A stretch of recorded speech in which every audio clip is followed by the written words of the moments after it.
Hello everyone, thank you for clicking on my channel. My name is Tina and I welcome you to another one of my videos.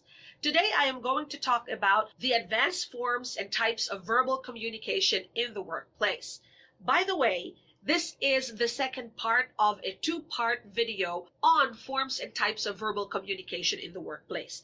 Dun sa naunang video, ang pinag-usapan natin ay yung basic at yung pinaka-common na may encounter natin sa ating mga workplace. In order for you to refer to that video, there is an easy access up there in the overhead card. Click on that. If this is your first time in the channel, I make videos on job readiness, workplace and employment skills, English lessons, and other varied contents. For today, stay tuned and keep me company for our discussion on the advanced types of verbal communication in the workplace, here in Hosted by Tina. These next four instances or next four types of verbal communication may not be experienced by everyone. Minsan kasi, na-experience siya ng mga team leaders, unit heads, or department heads. But why did I include this in my list of forms and types of verbal communication? Well, that's only because hindi naman malayo na lahat tayo ay ma-promote. At hindi din malayo na lahat tayo ay mabigyan ng chance to lead a team or to supervise a project if you will be assigned as a leader for a particular project, no matter how temporary it is. Well, that's positive thinking. So, ano-ano ba tong mga types or forms of verbal communication na to na medyo malupit-lupit compared to the first four types that we have mentioned?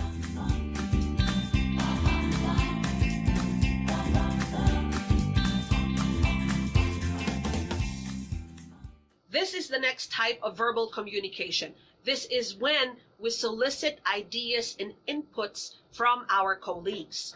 Pwede naman siguro na from time to time, no, kahit na hindi ka team lead ng inyong opisina, you could ask for an input from your colleagues. Pero most of the time, this will happen if you are being asked to lead a team or maybe propose a certain project for your department or a certain department na sa tingin ng management ay may capability ka. So how do you ask for an input? I would suggest na kung hindi pa rin naman ganun ka-official itong project that you are currently undertaking, very casually, yung mga tipong kaberks mo sa opisina, you could talk it over. Mas maganda yung ganun kasi unang-una na, mas may tiwala ka sa kanila. So when you ask for inputs, this will now entail your willingness to take the details, like really take the details. While they are saying their piece, your pen and your paper are both ready para ma-pick up mo yung kanilang mga sinasabi. Dito sa verbal communication type na ito, ikaw ang recipient. Ikaw yung makikinig. Now, let's reverse the scenario. Paano naman kung ikaw yung nilapitan and somebody is soliciting for your input or for your idea? I-organize mong mabuti yung sasabihin mo, lalo na you are not given a day or two to prepare for this soliciting of idea or input. So ang magagawa mo lang dito is as much as you can, try to organize your thoughts. Keep in mind na in-approach ka nitong kasamahan mo na to only because they respect and they acknowledge your orientation on the topic or in the subject matter that they would like to really research on. So don't mess it up. Hey! Of course we won't. I know that because it is always a privilege to be asked of our opinion on a certain issue or topic. Let's jump right into the next type of verbal communication. This time, natapos ka nang mag-solicit ng ideas, it is now time for you to pitch your proposal. Ano ba ang ibig sabihin ng pitching of proposal?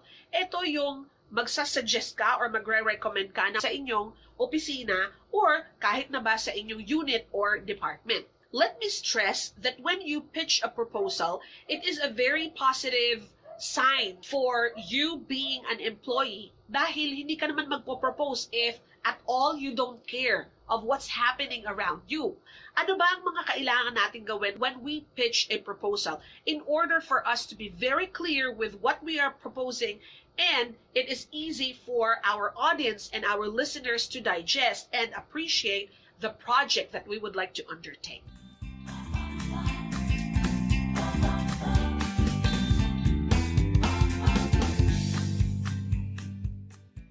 When you finally get the management to sit in a meeting and listen to your proposal, remember that the people in your audience are few of the busiest in your company.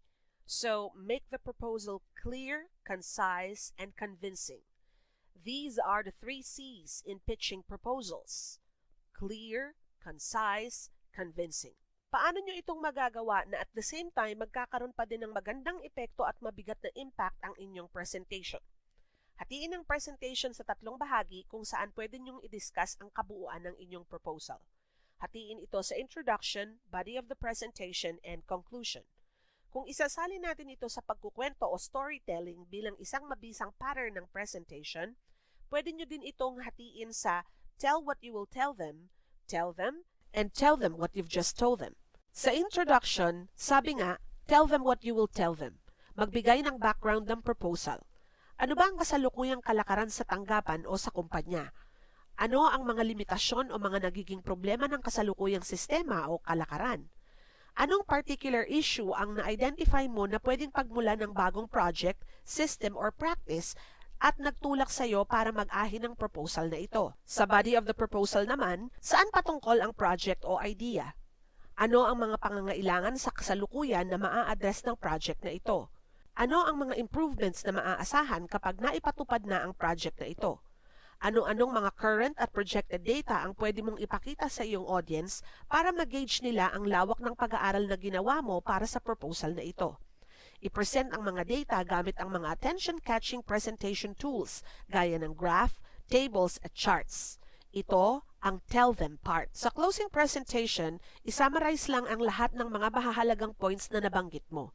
Ang pinakamabisang summary ay ang synthesis o ang pagsasama-sama kung bakit ito kailangan sa kasalukuyan at kapag na-implement ang mga project sa kondisyong nabanggit, ito ang magiging magandang resulta. Ito naman ang tell them what you just told them part. That is as far as pitching a proposal goes. Let's jump right into leading a team meeting. Medyo nerve-wracking na to. Nakakakaba na talaga to. Parang whoops, lahat ng karango ko sa office, they will be looking at me and giving me their closest attention. Kung hindi ako nakapag-prepare, ano kaya ang sasabihin ko sa harapan? Let's do away with that feeling. Let's try to really prepare for that meeting when we are called to preside for one. Ano-ano yung mga steps na kailangan nating tandaan whenever we preside a meeting? Ito yung mga yun.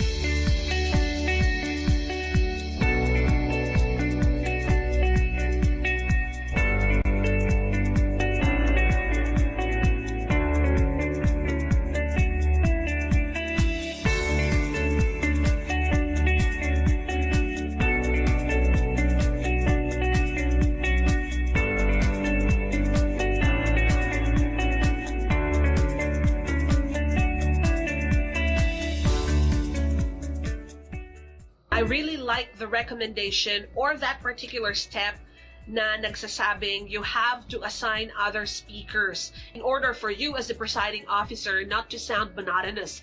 Kasi di ba parang kung ikaw nagsasalita, not necessarily na ikaw naman lahat eh. Kasi I'm very sure na merong ibang subtopics or issues na pag-uusapan sa meeting na hindi naman ikaw ang expert. So, assign it to the expert, ika nga. Mas marami silang masasabi. Plus, mas madidiscuss nila ng maayos yung topic na yon. Dito sa recommended flow ng meeting, makikita nyo na nabanggit na naman natin yung effective questioning. This is something that we cannot do away with, lalong-lalo na meeting ito. This is already a perfect venue for all of you to really exchange ideas. Thus, you are empowering them to share their thoughts and make their voices heard. Also, another thing na nagustuhan ko dito is the division of the house if need be. By the way, guys, alam ko na marami sa atin na nako-confuse, ano? When we say election, that's correct, that's election. But another way of saying election is division of the house. Division of the house and election. However, there is no such word as votation. That is a wrong notion and a completely wrong term for us to use. Again, I will repeat, that's division of the house or Thank you for sticking up to the end of this video. And once again, thank you for having me on your screens today. This is Dela Cruz of Hosted by Tina. Ta-da!